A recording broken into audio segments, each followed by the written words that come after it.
Hello students, स्वागत है आप सभी का आपके अपने यूट्यूब चैनल प्रिंसवुड एजुकेशन में।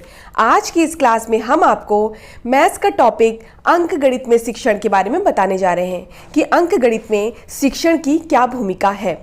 तो हमें पता है कि गणितीय संक्रियाएं 4 प्रकार की होती हैं। गणितीय संक्रियाएं 4 प्रकार की कौन कौन सी होती हैं? योग होता है, व्यवकलन होता है, गुणा होता है, भाग होता है। जो 4 प्रकार की संक्रियाएं हो गई कौन कौन सी? योग हो गया, व्यवकलन हो गया मतलब घटाना हो गया, गुणा हो गया और भाग हो गया।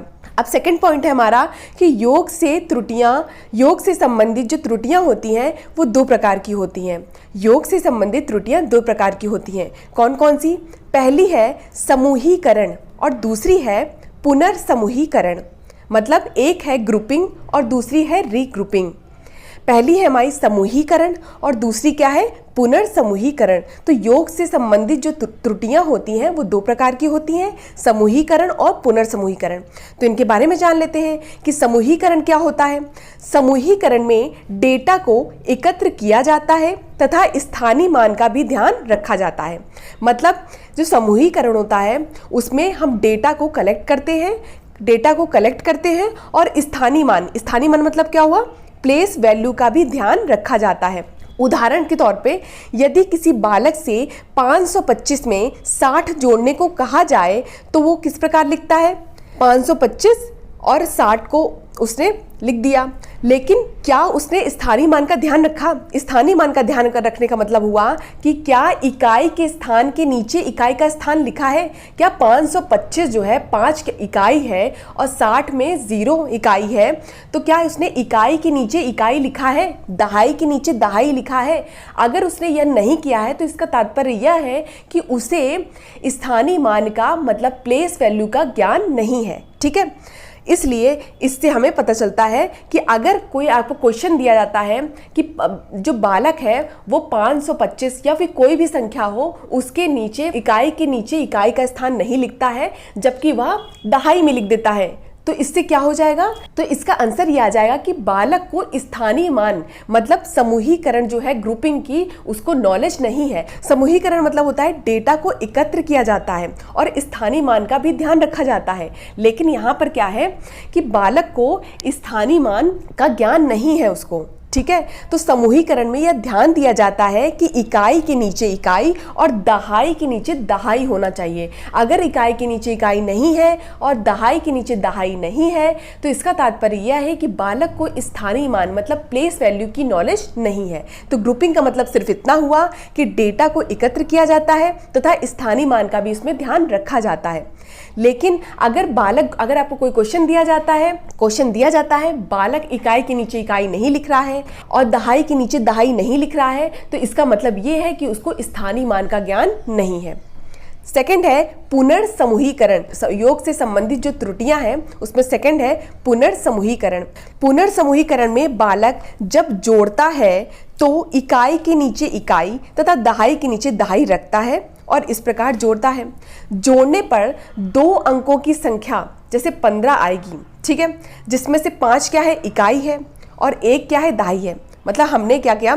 57 में 88 जोड़ा तो 7 में 8 अगर जोड़ेंगे तो कितना आएगा? 15। 15 में से 5 अंक क्या है? इकाई का है और 1 क्या है? दहाई का अंक है। इकाई जो 5 है उसको इकाई के नीचे लिख करके हम जो दहाई वाला 1 बचा है उसको हासिल के तौर पर दहाई के पास भेज देते हैं। बात इसमें सिर्फ इतनी है कि इसमें पुनर्समूहीकरण मतलब क्या होता है ये मैं आपको बताने की कोशिश कर रही हूँ कि आपने जैसे 57 में 88 को ऐड किया तो 7 में अगर 8 को ऐड करते हैं तो 15 आता है। 15 में से आप 5 को इकाई के स्थान पे लिख देते हैं और जो 1 बचता है उसको हासिल के तौर पे आप दहाई की ओर ले जाते हैं।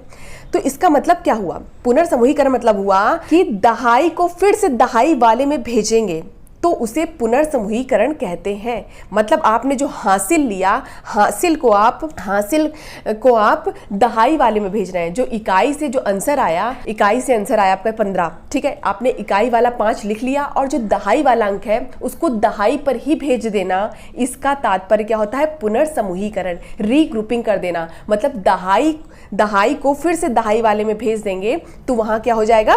पुनर्समूहीकरण हो जाएगा। अब क्वेश्चन पे आते हैं। तो क्वेश्चन क्या है कि जब बालक हासिल वाले योग के प्रश्न को गलत करता है। देखिए, जब भी आपसे क्वेश्चन पूछेगा हासिल वाले, ठीक है, हासिल वाले योग के प्रश्न को गलत करता है, तो बताइए उसे गणितीय संक्रिया का कौन सा भाग स्पष्ट नहीं है। जब भी हासिल वाले क्वेश्चन की बात करेगा तो आपका आंसर हो जाएगा पुनर्समूहीकरण, रीग्रुपिंग हो जाएगा। ठीक है, जब भी हासिल वाले की बात करेंगे, ठीक है, तो आपका आंसर क्या हो जाएगा, रीग्रुपिंग। और पुनर्समूहीकरण मतलब क्या होता है कि दहाई को फिर से दहाई वाले में जब भेज देंगे, जो हासिल होता है उसको दहाई में भेज देते हैं, दहाई वाले में, तो उससे क्या हो जाता है, पुनर्समूहीकरण हो जाता है। तो हासिल वाले योग के प्रश्न को अगर बालक गलत कर रहा है तो उसका आंसर क्या हो जाएगा, वो कौन सी गणितीय संक्रिया का कौन सा भाग उसको स्पष्ट नहीं है, तो रीग्रुपिंग, पुनर्समूहीकरण का भाग उसको स्पष्ट नहीं है। नेक्स्ट क्वेश्चन है, दूसरी क्लास का बालक है, योग के प्रश्न को कुछ इस तरीके से हल करता है।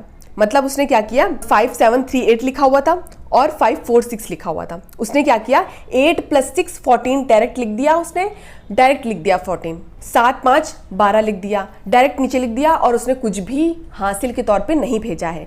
तो कुछ इस तरीके से उसने हल किया है। तो बताइए उसे गणितीय संक्रिया के किस भाग का ज्ञान नहीं है, तो स्थानीय मान का ज्ञान नहीं है। यहाँ पर पुनर्समूहीकरण नहीं होगा, क्योंकि बालक ने क्या किया है, हासिल वाले योग की बात नहीं की गई है। यहाँ पे बालक ने डायरेक्ट उसका आंसर बता दिया है, ना हासिल भेजा उधर, तो इससे क्या हो जाएगा, डायरेक्ट उसने कर दिया। तो यहाँ प्रत्यक्ष प्रतिरूपण मतलब डायरेक्ट मॉडलिंग दिया गया है, डायरेक्ट उसने आंसर निकाल दिया है। उससे मतलब नहीं है कि उसको हासिल, जब हासिल की बात करेंगे तो पुनर्समूहीकरण हो जाएगा, जब डायरेक्ट निकाल देंगे तो वहाँ पे क्या हो जाएगा कि बालक को स्थानीय मान का ज्ञान नहीं है। मतलब बालक जो है वो प्रत्यक्ष प्रतिरूपण, डायरेक्ट मॉडलिंग का कार्य कर रहा है। यहाँ प्रत्यक्ष प्रतिरूपण दिया गया है, बालक ने 8 में 6 को जोड़ दिया है और उसे प्रत्यक्ष निरूपित कर दिया है, डायरेक्ट मॉडलिंग कर दी है उसकी। ठीक है, नोट में क्या लिखा है कि जब बालक से 5 7 3 8 में 5 4 6 ऐड करने को कहा गया तो उसने इस तरह के प्रश्न किया, तो उसका उत्तर स्थानीय मान ही होगा, क्योंकि बच्चे को स्थानीय मान का ज्ञान नहीं है।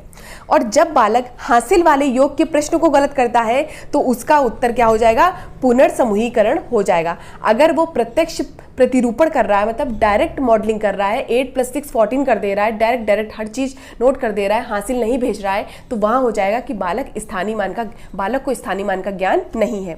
और अगर हासिल वाले योग के प्रश्न को गलत करता है तो किसका ज्ञान नहीं है, उसको पुनर्समूहीकरण का ज्ञान नहीं है। कुछ महत्वपूर्ण बिंदु के बारे में देख लेते हैं। पहला है पृथक्करण। पृथक्करण का मतलब होता है अलगाव। पृथक्करण का मतलब क्या होता है, अलगाव, वियोग, अंतर।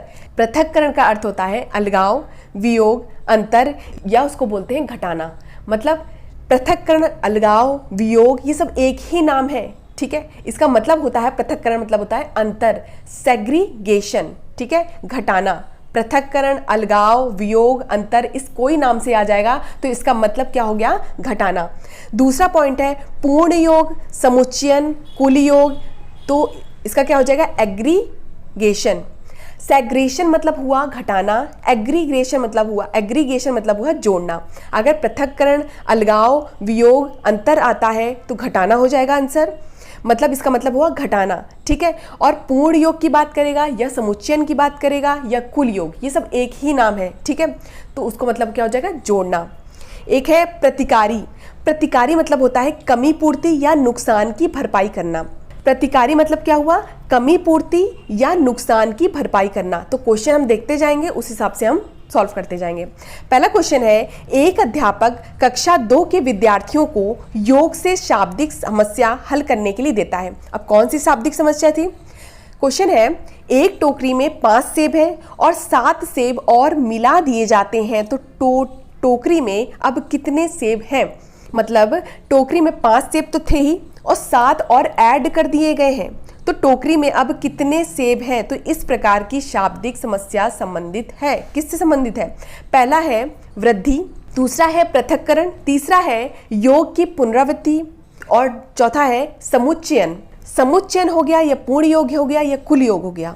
इसका मतलब ये हुआ 5 सेब में 7 सेब अगर ऐड कर दिए जाएं, आप ऐड कर रहे हैं, उसमें मिला रहे हैं, तो कितना हुआ टोटल, ये पूछा गया है। तो इसका मतलब हो जाएगा यहाँ समुच्चयन की बात की गई है, मतलब पूर्ण योग की बात की गई है, कुल योग की बात की गई है, जोड़ा गया है। यहाँ पे 5 में आपने 7 जोड़ा है तभी आपको टोटल आया है। तो यहाँ पूर्ण योग की बात की गई है। पूर्ण योग मतलब क्या हुआ, समुच्चयन की बात की गई है। तो विद्यार्थी 5 सेब में 7 सेब मिला रहे हैं, तो यहाँ पर पूर्ण योग की अवधारणा लग रही है। तो इसका मतलब क्या हुआ, यहाँ पे समुच्चयन की बात की जा रही है। ठीक है, तो इस तरह से आज के टॉपिक में हमने क्या क्या पढ़ा, अंकगणित में शिक्षण के बारे में पढ़ा, समूहीकरण के बारे में पढ़ा, पुनर्समूहीकरण के बारे में पढ़ा। नेक्स्ट वीडियो में उसके आगे क्वेश्चंस कराऊंगी। ठीक है, बीएड एंड सीटेट की क्लासेस देखने के लिए डिस्क्रिप्शन में लिंक दिया गया है, वहां से जाकर आप देख सकते हैं। पीडीएफ के लिए आप हमारे टेलीग्राम चैनल को ज्वाइन कर सकते हैं, जिसका लिंक भी डिस्क्रिप्शन बॉक्स में दिया गया है। धन्यवाद, मिलते हैं अपनी नेक्स्ट क्लास में।